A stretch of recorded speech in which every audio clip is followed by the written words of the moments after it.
Okay, in this video, we're going to talk about Chapter 7 dealing with decimals, percents, and real numbers. And in this video, we'll deal with just section 7-1 that talks about terminating decimals. And in this section, we'll look at how to recognize decimal notation, also how to use various models and strategies to make connections between fractions and decimals, and determine if a decimal will terminate, and also order terminating decimals. Okay, so decimals do have some relations with fractions, which was discussed back in chapter 6 in our course. Okay, now let's talk about what decimals are. The word decimal comes from the Latin word decim, D-E-C-E-M, meaning 10. Okay, so the decimal number system has its base of the number 10. Okay, it does have the base of 10. Now we can represent the decimal number in this case like 12.61843 as follows. And this is how we would write this in what they call expanded form. The 1, if you look at it, is in the tens place, is to the left of the decimal. So it'll be 1 times 10, and then plus the 2 is in the ones place, that'll be 2 times 1. Now the decimal point separates the ones place from what they call the tenths place, T-E-N-T-H-S.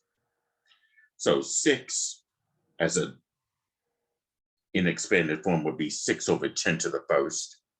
And then the 1 is the second digit after the decimal point. So here would be 1 over 10 to the second. And then plus 8 would be over 10 to the third. And then plus the 4 would be over 10 to the fourth. And then the 3 would be over 10 to the fifth. So here each place has a decimal of a decimal may be named by its power of 10. So here is what the table looks like, or the place value position looks like.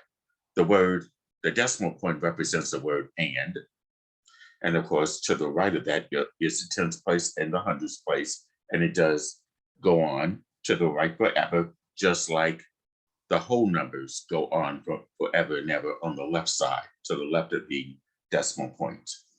Now on the next page, you're going to see a place value chart that extends to the millions place, but the decimal place value goes further than that. So here is that place value chart.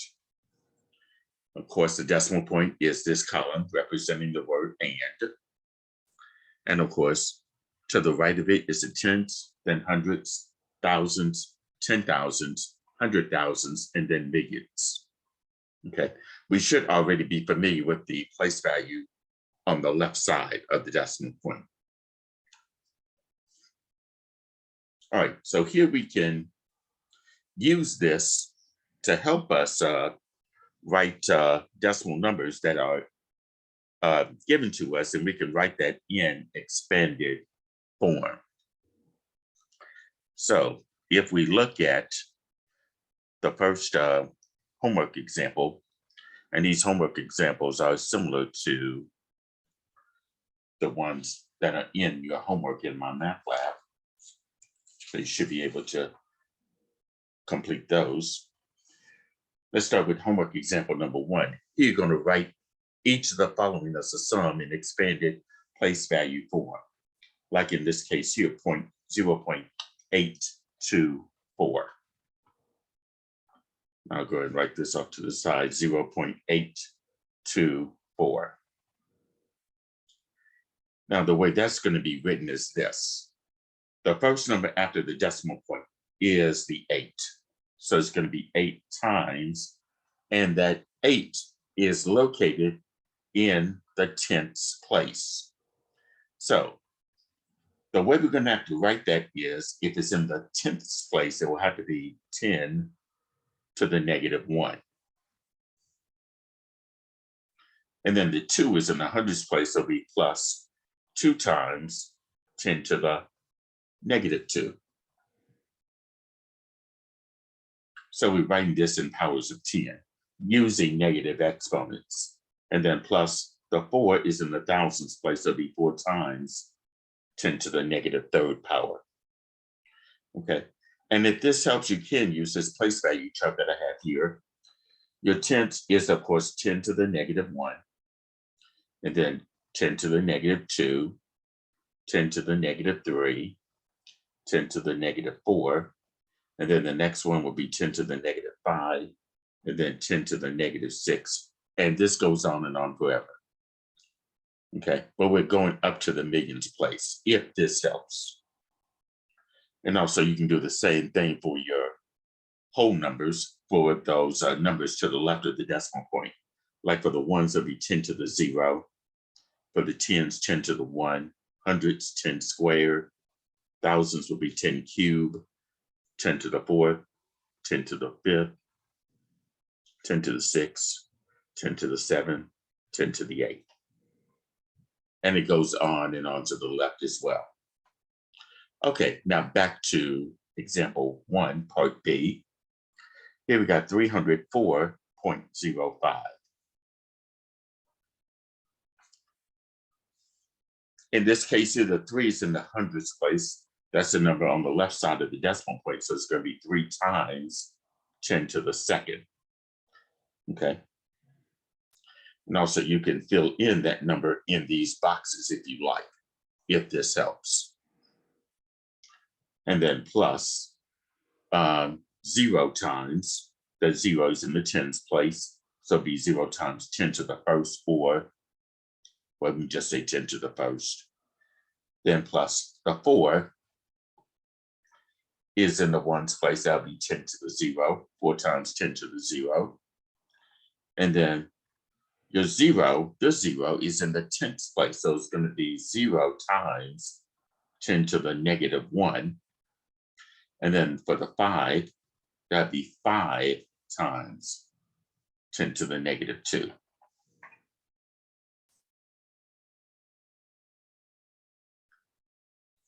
Okay. And now part C, 632.0306. In this case here, we're going to write that in expanded form. Well, this 6 is in the hundreds place. So it's going to be 6 times 10 to the 2nd. And then plus the 3 is in the tens place. 3 times 10 to the 2nd. 10 to the 1.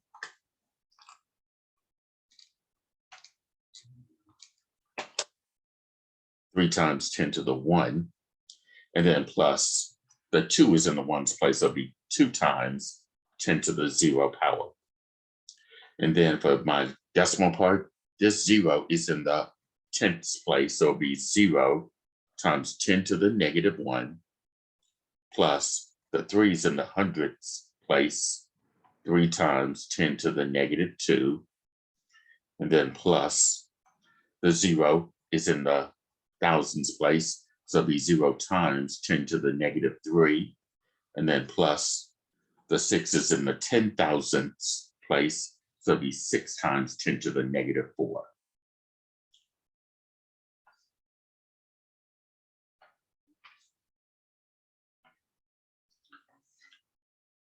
Now part D, 0.000362.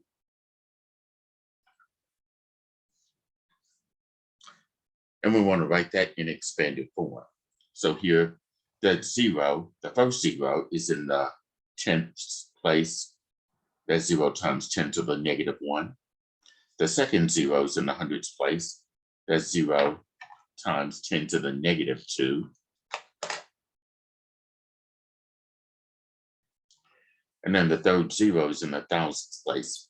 That's 0 times 10 to the negative 3 plus, and then 3 times, that 3 is in the 10,000ths place. That represents 10 to the negative 4 plus the 6 is in the 100,000ths place. That's 6 times 10 to the negative 5. And then finally, that 2 is in the millions place. 2 times 10 to the negative 6. Okay, so that's how we write decimals in what they call expanded form. Okay. Now let's go the other way around. So here, we want to rewrite each of the following as a decimal. So in part A, we got 9 times 10 cubed plus 7 times 10 squared plus 2 times 10 plus 6 plus 8 times 10 to the negative 1 plus 5 times 10 to the negative 2. Okay. So in this case here, I do have the 9 in the thousands place, so that would be a 9. And then the 7 is 10 squared, that's 700, so that'd be 7. 2 times 10, that's 20, that's going to be in the tens place, so it'll be a 2 there. That 6 is like 6 times 10 to the 0 power. So that's a 6 here. And then we start with 8 times 10 to the negative 1, so I know I'm going to need a decimal point. That 8 will be the number behind the decimal point, so it'll be 8. And then the 5 will have to be right after that because it's 10 times, 8 times, well, 5 times 10 to the negative 2. Okay, so the decimal will be 9726.85. And again, you can use this chart right here to assist you with writing that decimal. And we're pretty much going to need to use that when we get to part B. 2 times 10 to the 4th plus 4 times 10 to the negative 1 plus 9 times 10 to the negative 3. Well, notice we got 2 times 10 to the 4th. Well, the 10 to the 4th represents the 10,000s place. So that means the 2 have to go here. But here, we got 4 times 10 to the negative 1. That 4 will have to go where 10 to the negative 1 is. That's this column right here. So that means the thousands place, hundreds place, the tens, and the ones will be zeros here. And then we got that 4 times 10 to the negative 1. So that 4 is going under the column for 10 times, the tens place, or 10 to the negative 1. That 9 is multiplied by 10 to the negative 3. So in this case here, let's find 10 to the negative 3. That's this column right here. That 9 will have to go here. That means I need to put a 0 there. So that is what 2 times 10 to the 4th plus 4 times 10 to the negative 1 plus 9 times 10 to the negative 3 would be as a number, 20,000.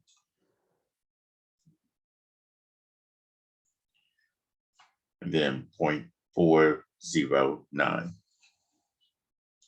Okay.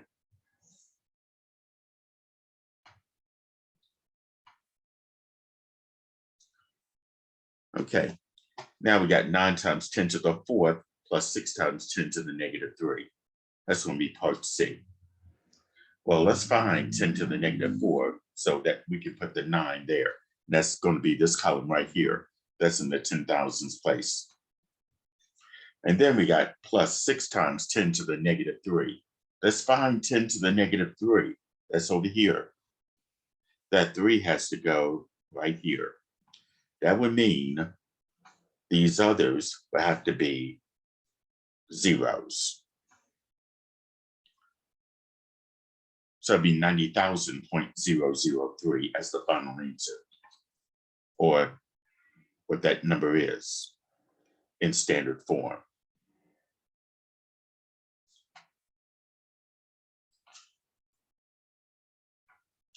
And then finally, part D, 10 to the negative 1 plus 10 to the negative 4 plus 10 to the negative 5.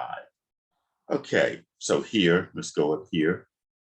Starting with 10 to the negative 1.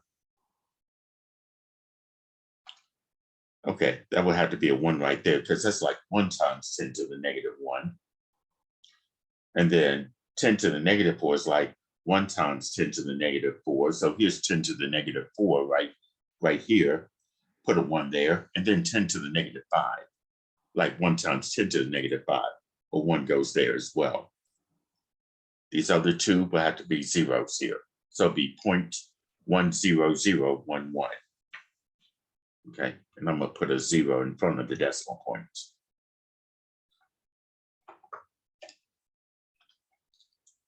.1011. 10011. Okay, that's the decimal in standard form. So that's how we convert from standard form to, expanded form to a decimal written in standard form. Okay, on the next page. Now let's say we want to write each of the following as a decimal. Each of the following, we want to write them as decimals. So in this case here, we got 549 and 47 thousandths. Okay. 549. Let's start with that. That 549, we can write that as 549. The word and means we need a decimal point. 47 thousandths. Now, based on that place value chart, the thousandths place is the third place value after the decimal point. So I need to fill in 47 using those 3 spaces. Well, let's start from right to left for 47. The 7 goes here, the 4 goes in front. This space needs to be filled with a 0. So it's going to be 549.047. So this is 549.047 for 549 and 47 thousandths. All right, part B, 5 and 7 thousandths. Well, 5 is just a number 5, and then and is your decimal point. The thousandths place is 3 digits after the decimal point. So I need to fill in the number 7 using those 3 spaces. Going from right to left, the 7 will have to go here. And then in front will have to be zeros here to represent that the 7 is in the thousands place. So 5 and 47 thousandths, this 5.007.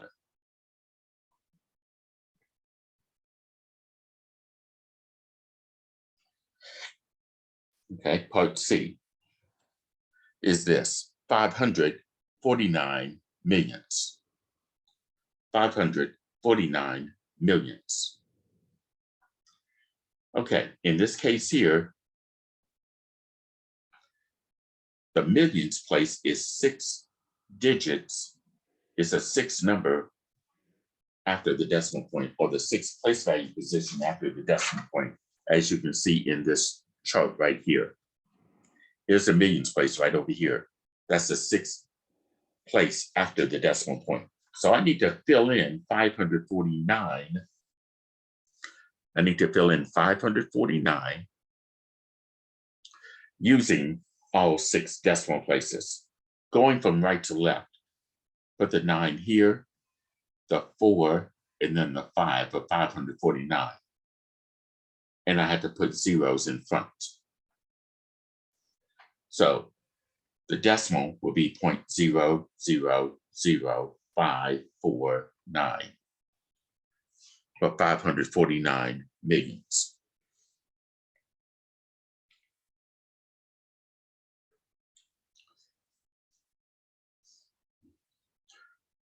All right, and now for 2,000,007. No, well, let's start off by writing 2 million.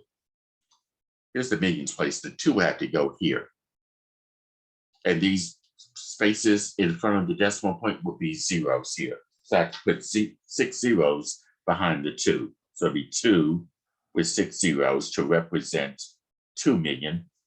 The word and is your decimal point. 7/10. Well, the 10th place is the first digit after the decimal point, and I need to fill the number 7 with only that one decimal place. And there it is. So as a numerical form, it'll be 2,000,000.7 or 2,000,007.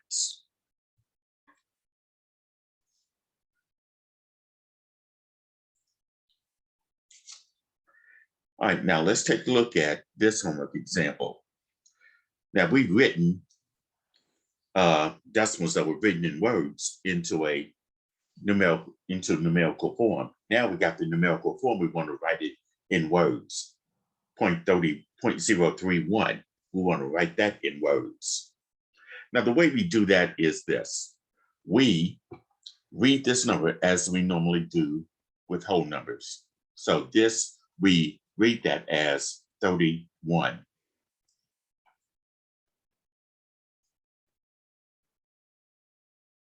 Okay, now we get 31, the name of the very last place value position, that the very last digit it's in. This 1 is in the thousands place. Okay, here we're given 31, the name of the place value position of the very last digit. The 1 is in the thousands place, so we have to name the 31 as thousands. So we read that as 31 thousands.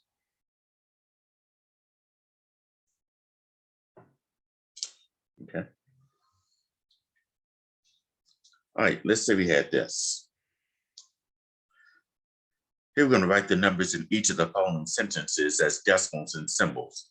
Like in part A, an insect has body length about 1/1600ths of an inch. We need to write the number 1/1600ths as a decimal.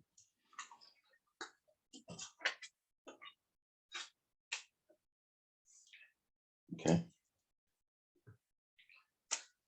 So here we go. The word 1/1600ths, we need to write that as a decimal.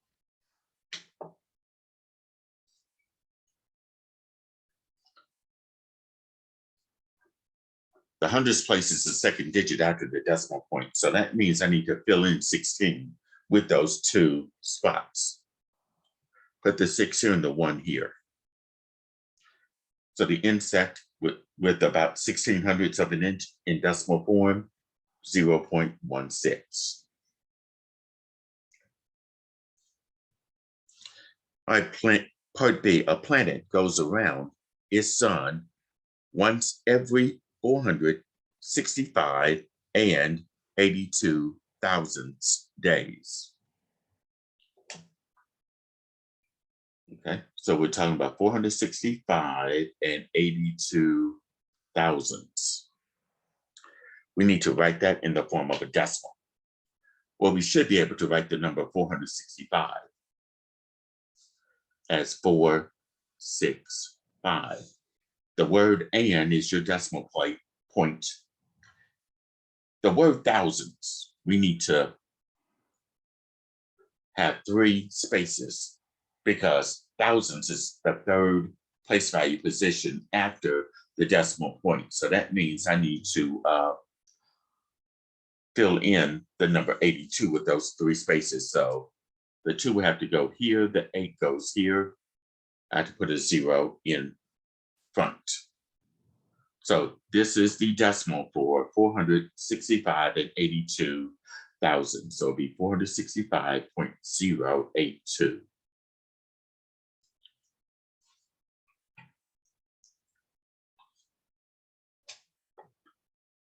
Okay. All right, now let's talk about terminating decimals, how to represent terminating decimals. Decimals can be introduced using concrete materials. Suppose that a long in a base 10 block set represents 1 unit instead of letting the cube represent 1 unit. Then the cube represents 1/10. And here's an illustration of just that. Okay. Here we got a long representing 1, and these unit cube pieces will represent 1/10. So in this case, I got 5 longs representing 1 each, so that'll be 5. And then we got 1, 2, 3, 4 cubes representing 1/10. So as a decimal, it will be 5.4. So in all, I have 54 cubes or 54 tenths. Since I'm letting 1 cube represent 1/10. Okay. Now to represent a decimal such as 2.235, we can think of a block as a unit. Okay. So in this case here, these 2 blocks represents the number 2. Each block will represent 1 whole. Then the flats will represent the 10th place. That's going to represent 1/10 each. And then the 3 longs each will represent 1 100, and your unit cubes represents 1 1000. So this is how we can represent 2.235 using base 10 blocks. Okay, and in this case, we have to modify it in a way so that that each of those cubes represent 1 whole, the flats represent 1/10, the longs represent 1 100, and the unit cubes represent 1 1000.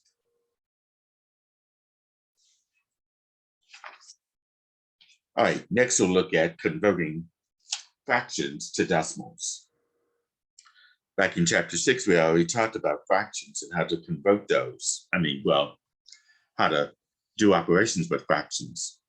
So here we have a few examples of decimals, their fractional meanings and their common fraction notations, like in this case, 5.3, which is your decimal. If we were to expand this using the meaning of a fraction, it would be 5 plus 3/10, because the 3 is in the 10th place. So that 3 will be placed over 10, so it'll be 5 plus 3/10. And the common fraction notation would be 5 3/10, or as an improper fraction, 53/10. And we should know how to convert a fraction, a mixed number, into an improper fraction. And then for 0.02, if you were to expand that, this 0 is in the 10th place. That's the first digit after the decimal point. So you see we have 0/10. The 2 is in the 100th place, so it'll be 2/100. Okay. And if you simplify this, the common fraction notation would just be 2/100.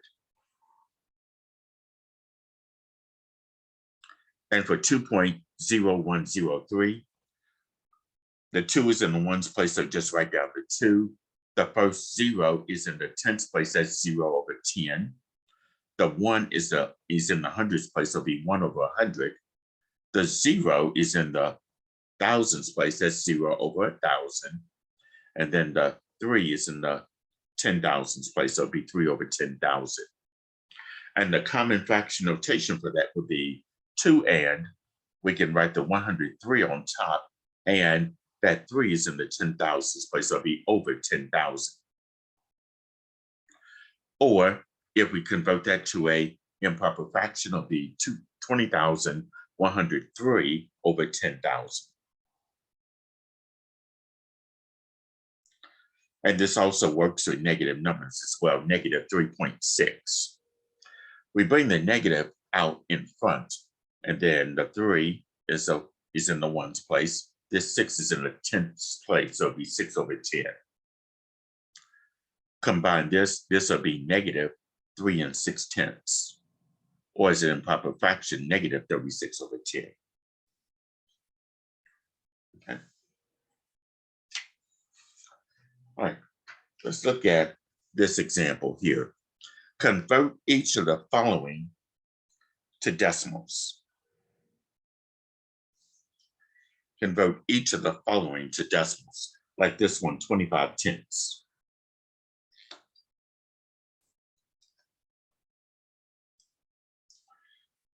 Well, if you look at it, if I write that as a mixed number, this will be 10 going into 25 two times, and then I'm gonna have 5 left over. So this will be 2 5/10. But I know in this case, as a decimal, it have to be 2 points. That tenths in the denominator represents the first digit after the decimal point, and that 5 will have to be that first digit behind the decimal point. So 25 over 10 would be 2.5.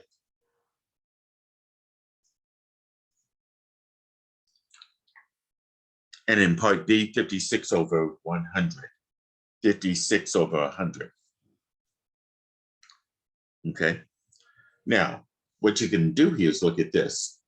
Take a look at the number 100. How many zeros are there in 100? There are 2. So I need 2 numbers after that decimal point. And the 56 will fill in those 2 numbers. So it'll be 0.56. So that would be the decimal for 56 over 100, 0.56. And in part C, 205 over 10,000. Now, if you look at your denominator, count the number of zeros in 10,000. There are 4. So I need to fill in 4 numbers using the number 205. Well, let's start from right to left. The 5 goes in the last decimal place. The 0 would go in front of that. The 2 goes in front of that. So the empty space will be filled with 0. So that means I'm going to have as a decimal 0.0205.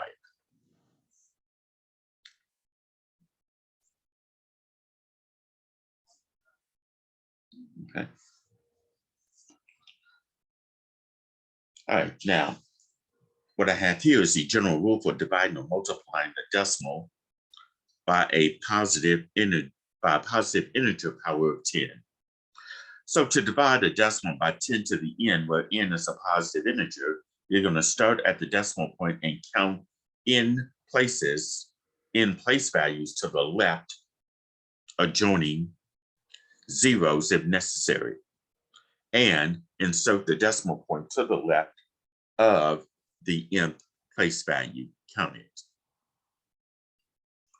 And to multiply a decimal by 10 to the n, where n is a positive integer, you're going to move the decimal point in places to the right, adjoining zeros if needed. Okay. So in that last example that I just did, especially with parts B and C, I could have did this. Take the 56, move that decimal point 2 places to the left, since I'm dividing by 100.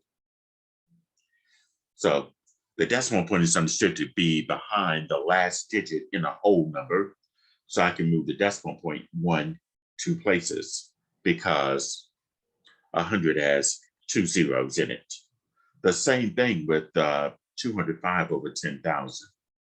I can take the 205, the decimal point is understood to be behind the last digit, move that decimal point 1, 2, 3, 4 places, since there are 4 zeros in 10,000. Then the 0 will go in front of that too. So it'll be 0.0205. Okay.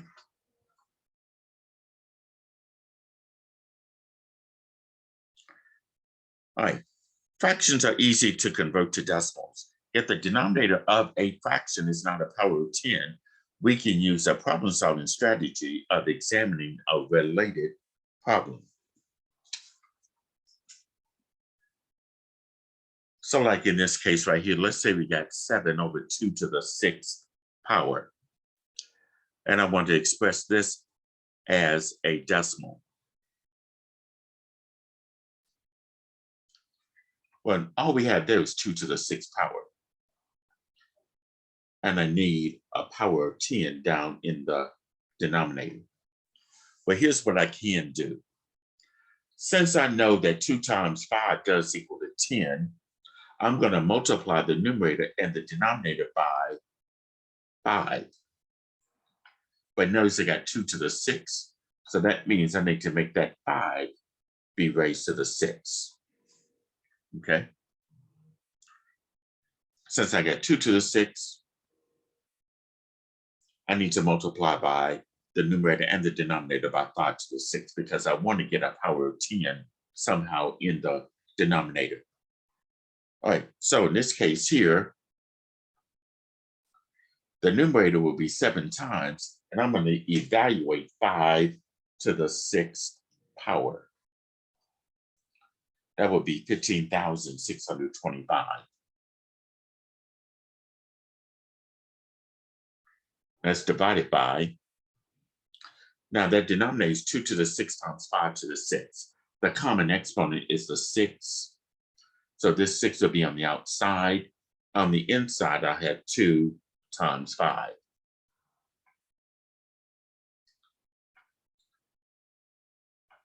And now let's multiply that 15,625 by 7, which will be 109,375.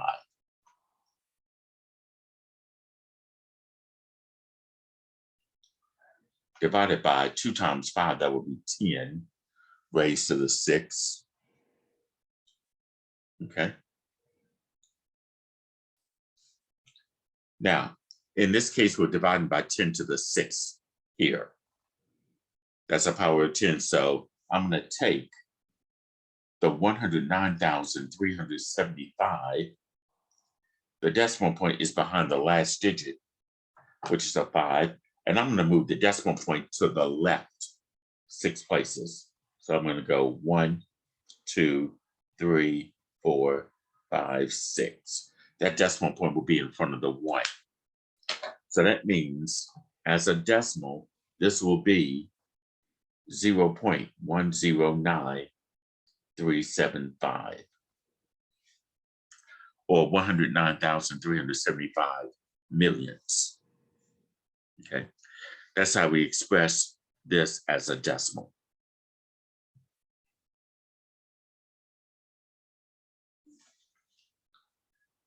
Now the part B, I got 1 over 2 to the 3rd times 5 to the 4th. Okay, I want these exponents to be the same. I got 5 to the 4th. I need 1 more 2 for this to be 2 to the 4th. So what I'm going to do here is multiply the numerator and the denominator by 2 to the 1st power. So in this case here, 2 to the 1st power is 2 times a 1, which will be 2. So the 2 will be in front. Now, keep in mind, when I multiply powers of the same base, I bring over the base of 2 in this case and add the exponents for the 2. 3 plus 1 will be 4. So this will be 2 to the 4th times 5 to the 4th.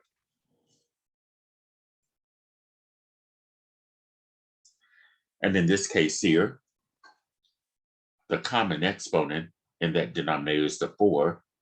So the 4 will be on the outside, and on the inside will be 2 times 5. And of course, 2 times 5 will be 10. So I have 2 over 10 to the 4th power. Now I need to convert that to a decimal because I'm dividing by a power of 10. So I'll take the 2, and my exponent is 4. And the decimal point is always behind the last digit here. So I'm going to move that decimal point 1, 2, 3, 4 places, which means I need to put zeros in front of that 2. Actually, 3 zeros need to be in front of the 2. So that means I'm going to have as a decimal 0.0002 or 2 10,000ths as the decimal.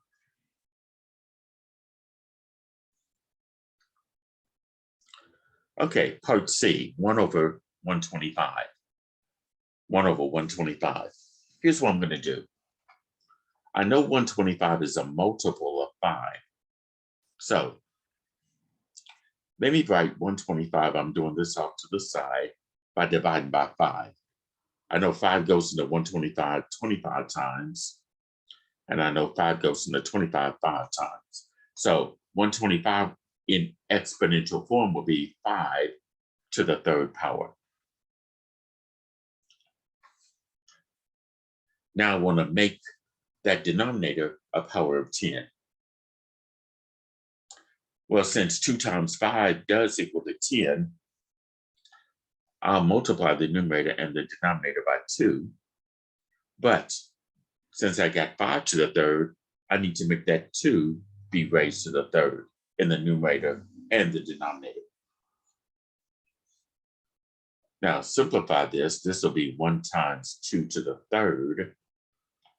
And then I'll have 5 to the third. Actually, I'll take out the exponent of 3 on the outside, and then this will be 5 times 2 in the parentheses. Simplify this. 2 to the third is 2 times 2 times 2, which is 8 times the 1, which would be 8 over 5 times 2 will be 10 to the third. So I have 8 over 10 to the third. And here I'm dividing 8 by a power of 10, which is 10 to the third. So in this case here, the exponent there is a 3 for the power of 10. Decimal points here, I need to move the decimal point 1, 2, 3 places. And I'll need 2 zeros there. So the decimal for this will be 0.008 or 8 thousandths. Okay, and keep in mind that exponent tells you how many places you need to move, how many decimal places you need to move. And if it's in the denominator, you need to move the decimal point to the left. Okay, now let's look at part D, 7 over 250. Okay, now I need to write a prime factorization for 250. Okay. I know it's divisible by 10, so let's try 10 times 25. And then 10 breaks up as 2 times 5. 25 breaks up as 5 times 5. So 250 will be 5 to the third times 2. So this will be 7 over 2 times 5 to the third. All right.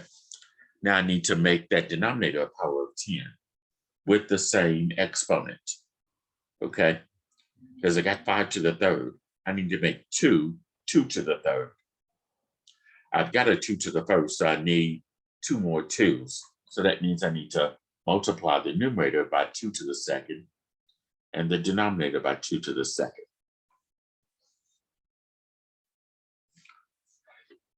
So here I got 7 times 2 to the second over,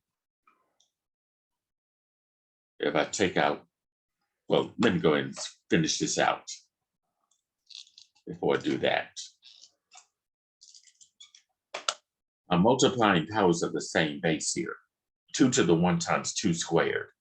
That would be 2 to the third times 5 to the third. And now I can factor out the exponent of 3. That will leave me with 2 times 5 in the parentheses. Now, 2 squared is 4. 4 times 7 is 28. And then inside the parentheses in that denominator, 2 times 5 will be 10. So this will be 28 over 10 to the third power. And in this case here, that 28 is divided by 10 to the third. So I need to take this decimal point, move it over 3 places to the left. And I need a 0 in front of the 2. So that means the decimal for 7 over 250 will be 0.028 or 28 thousandths.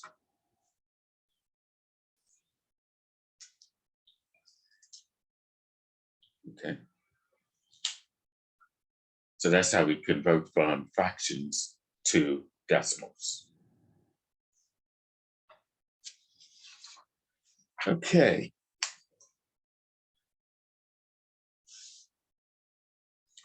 All right. When possible, write each of the following as a terminating decimal. Write each fraction as a terminating decimal. Okay. Now, what I just did here was probably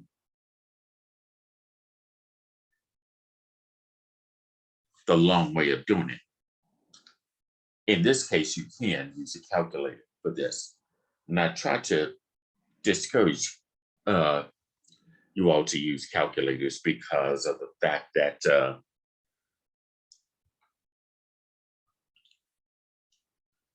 and that's, it's only because of the fact that I want you to try to come up with the decimal using other methods. But in this case here, for the sake of time, let's say here 1/5, we just take the numerator, divide that by your denominator, 1 divided by 5. That'd be 0.2. So 1/5 is 0.2. And then 11/20ths will be 11 divided by 20. That'd be 0.55.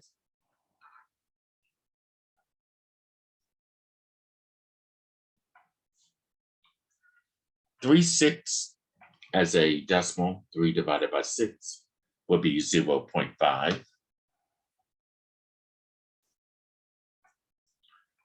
Now for 1/2 to the third, this will be 1 divided by 2. Now you have to press your hat key for your exponent. And then 3. The hat key is this button on the far right-hand side, depending upon the calculator you have. Or you just have to do it mentally, like 2 times 2 times 2 will give you 8. So you have to do 1 divided by 8. And that will give you 0.125.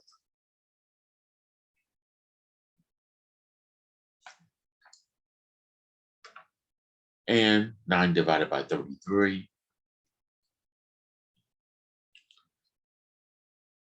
Now notice, we got 0.27, 27, 27, 27, 27, and so on. The problem with that one is it's not a terminating decimal, because you have to write it as a terminating decimal. So in this case, this cannot be written as a terminating decimal. All right. Now, in another video, we'll be talking about repeating decimals. Okay. And that's what 9/33 is. It is a repeating decimal because there is in this case, a pattern of repeating digits, the 2 and the 7. The 2, 7 repeats. And part F, 143 divided by 625.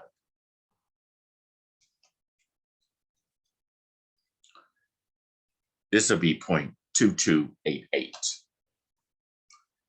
So these are terminating decimals here because they terminate at some point.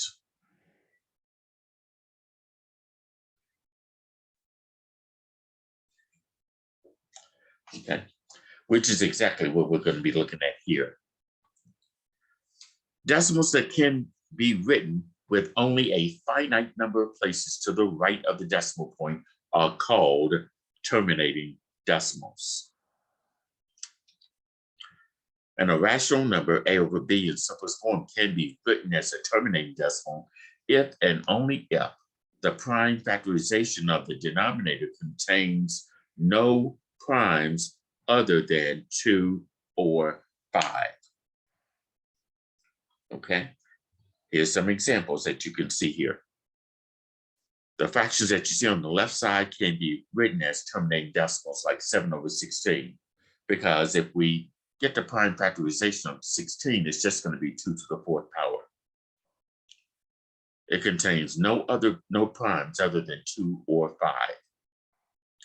Also, 19 over 40 can be written as a terminating decimal because the only prime factorizations for 40 is 2 to the third times 5. The only prime factors there are 2 and 5 and nothing else. Also, 3 over 160 can be written as a terminating decimal. 160 as a prime factorization is 2 to the fifth times 5 because you only got no primes other than the number 2 and the number 5. That's it. The ones on the right cannot be written as terminating decimals here, like 11 over 18. If you do the prime factorization of 18, you got the 2, but notice you have a 3 to the second power, or 3 squared. Here we cannot write that as a terminating decimal because of the 3 to the second. 5 over 26 the same way because 26 as a prime factorization is 2 times 13. Okay, we have a prime factor of 13. And 9 over 84 is not going to be written as a terminating decimal because we got the 2 to the second. We got that, that's fine. But notice we got 3 times 7. The prime factorization of that denominator cannot have primes other than the number 2 or the number 5.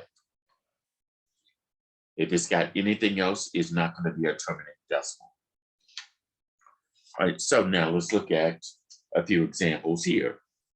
Which of the following fractions can be written as terminating decimals? Like 7/8. And I want to determine whether that can be written as a terminating decimal. In this case, let's look at the denominator of 8.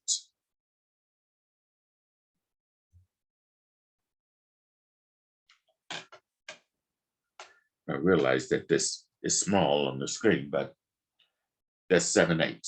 If I write 8 as a prime factorization, it's just simply going to be 2 times 2, or 2 to the third. So it has no prime factors other than 2 or 5, and it only has the 2. So the answer there would be a yes. Part B, 11 over 250.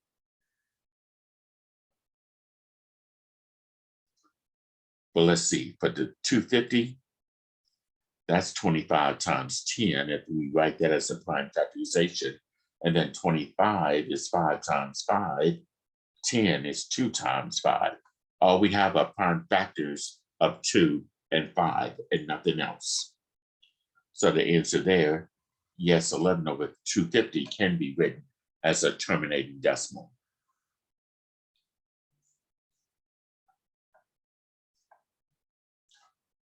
Now part C, 21 over 28. Now, if I take that 28 and write it as a prime factorization, it will be 4 times 7, and then the 4 breaks up as 2 times 2. Notice I got 7 as a prime factor. The prime factorization cannot have prime factors other than 2 and 5 for it to be a terminating decimal. It has the 7, so 21 over 28 will not be a terminating decimal. Now for part D, we got 37 over 768. Let's see. Let's start with the 2. And then it'll be multiplied by 384. And I use 2 again. This will be 192. I can also use 2 again. That'd be 2 times 96. 2 again would be 2 times 48. 2 would be 2 times 24. 2 again would be 2 times 12. 2 again would be 2 times 6. And then if I use 2 again, 6 will break up as 2 times 3. Notice I got 3 here. Okay. Notice I got the 3 right there. can't have other prime factors other than 2 and 5. So that means 37 over 768 will not be written as a terminating decimal. Okay. All right, now let's look at some of the homework examples for this. Let's say we want to determine whether the following can be written as a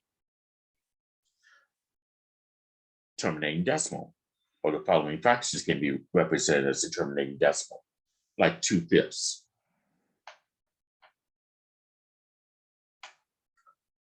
Well, that 5 is only going to be 5 times 1, and 5 is a prime number. That's the only prime there, okay?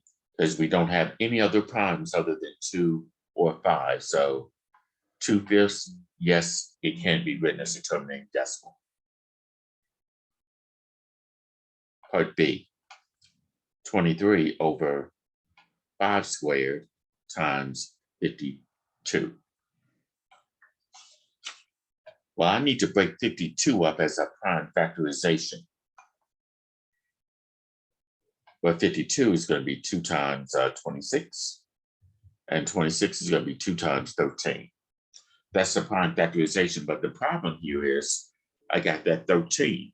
The prime factor, for it to be a terminating decimal, I cannot have any other primes other than just 2 or 5. Here I got 13. So that means that this fraction will not be a terminating decimal.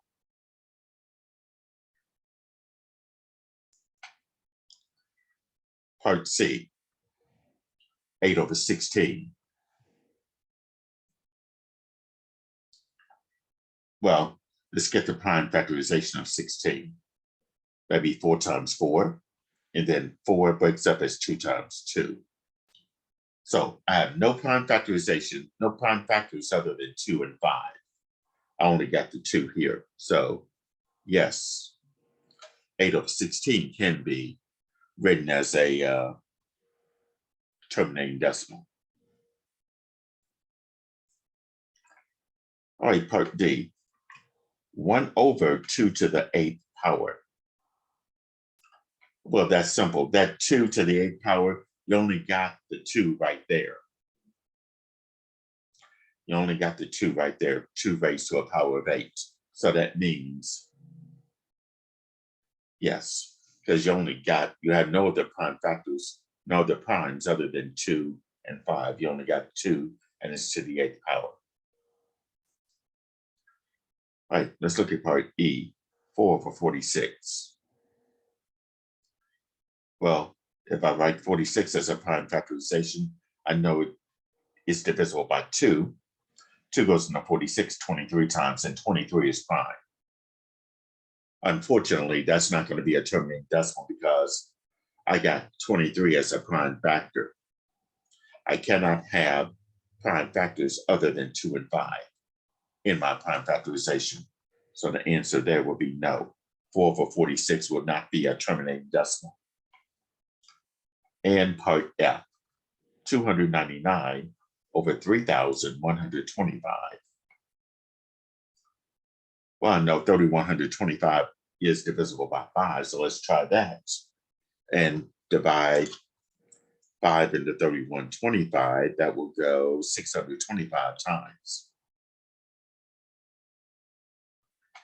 And then 5 goes into 625, 125. 5 goes in 125, 25 times. 5 goes into 25, 5 times. So all I have is just 5 to the 5th power.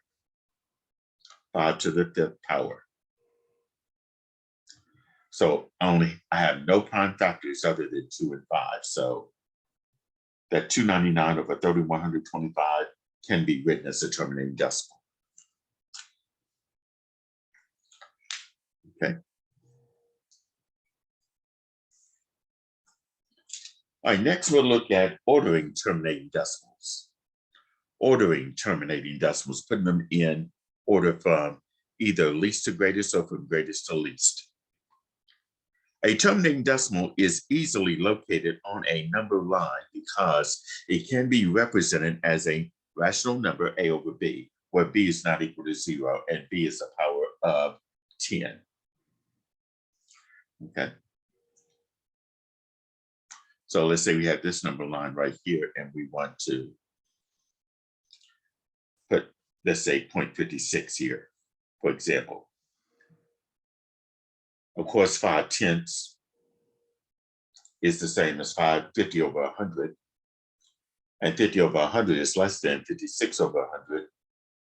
And it's less than 60 over 100 and less than 6/10. Okay. So now what we want to do here is talk about how do we compare terminating decimals. How do we compare terminating decimals? What we do here is we line up the numbers by place value, and then we start at the left and find the first place value where the face values are different and compare those digits. The number containing the greater face value in this place is the greater of the two numbers. So like if I want to compare 0.67643 and 0.6759, I will line those numbers up by place value and then start from the left and compare place value positions until I get to the one where the face values are different. And as you can see, the digit in the thousands place becomes different. Here, 6 is greater than 5, so that means that 0.67643 will be greater than 0.6759. Okay.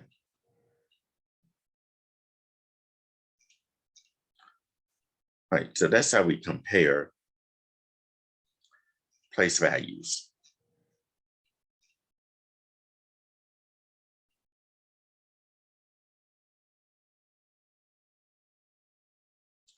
All right, now let's take a look at a couple of examples here that are similar to the ones in the homework. In each of the following, order the decimals from greatest to least.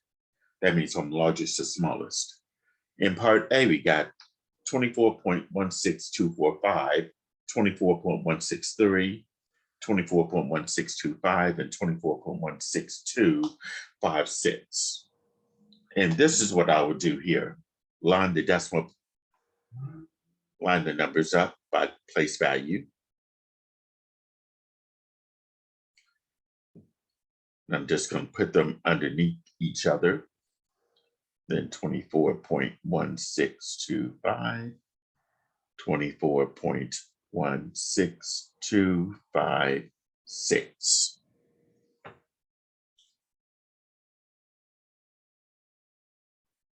Okay. And then we go ahead and compare place value positions. And see what's going on here. Well, the tens place, the 2s are the same. The 1s place, the 4s are the same. The 10ths place, the 1s are the same. The 100ths place, the 1s are the same. But now we get to the thousands place. Notice the numbers start to differ. In this case here, this 3 is different from these 2. And we're going from greatest to least, so that means that 24.163, this 3 is greater than the other 2, so that means 24.163 is the largest. Okay, I'm going to put a check mark there so I won't pick that number again. Now for the next largest. Now, if this helps, you might want to put 0 placeholders. That way you have the same number of place value positions for all of your numbers. That way you'll be able to compare those. Now, let's look here. They're different here. This 5, for these 2, is bigger than the 4. Okay, but they're both the same. So we need to go to the next place value position, which is right here. The 0 and the 6 are different. This 6 is bigger than 0. So that means that 0.16256 is the next largest, and then 24.1625 is next, and then the smallest will have to be 24.16245. Okay, that's the order of those numbers from greatest to least.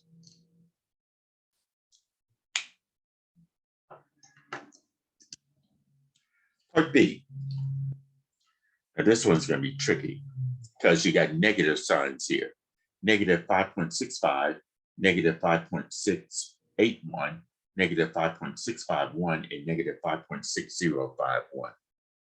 We're going to put these in order from greatest to least.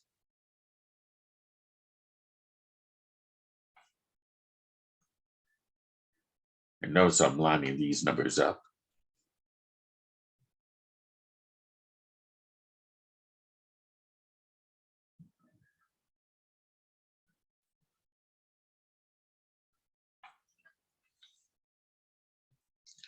Now, disregarding the negative sign,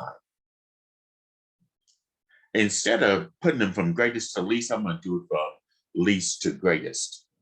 The reason for that is this. Since I have negatives here, I want to pick the greatest. The greatest number will have to be the number that is closest to 0. Okay, so I'm going to go from least to greatest, disregarding those negative signs here. The tens, the ones place, the fives are the same. Here, the tenths place, the first number after the decimal point, this is smaller, but these three are bigger than this one. So I need to look at these next. Actually, this is the smallest, disregarding that negative sign. So I need to put this in front because negative 5.0651 will be closest to 0.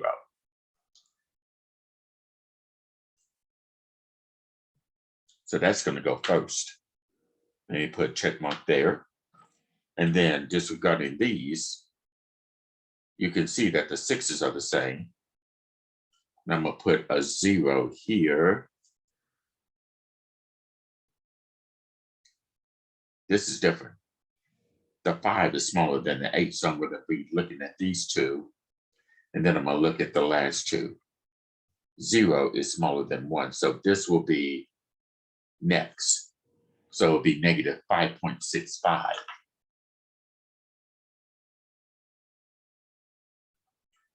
The other one will be negative 5.651. And then the smallest will be the one that's farther from 0, negative 5.681. Okay.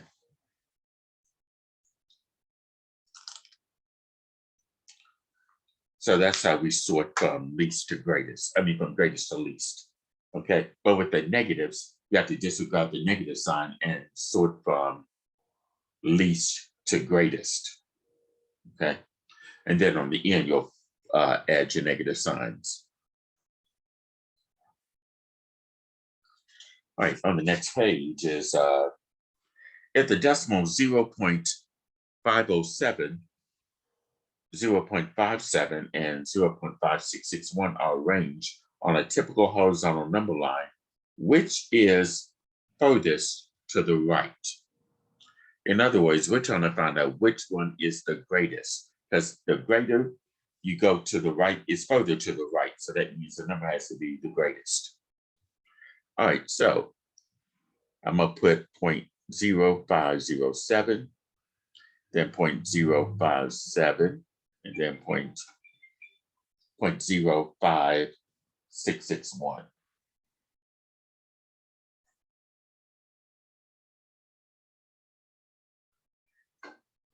And this is going to be from least to greatest.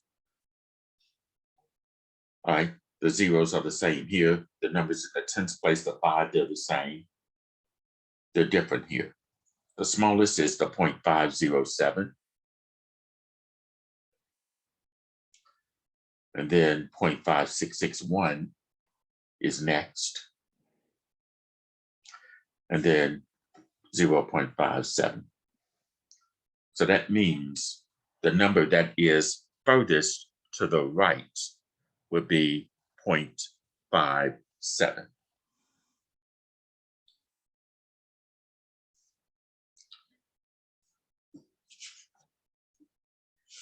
Okay, and finally, number 10.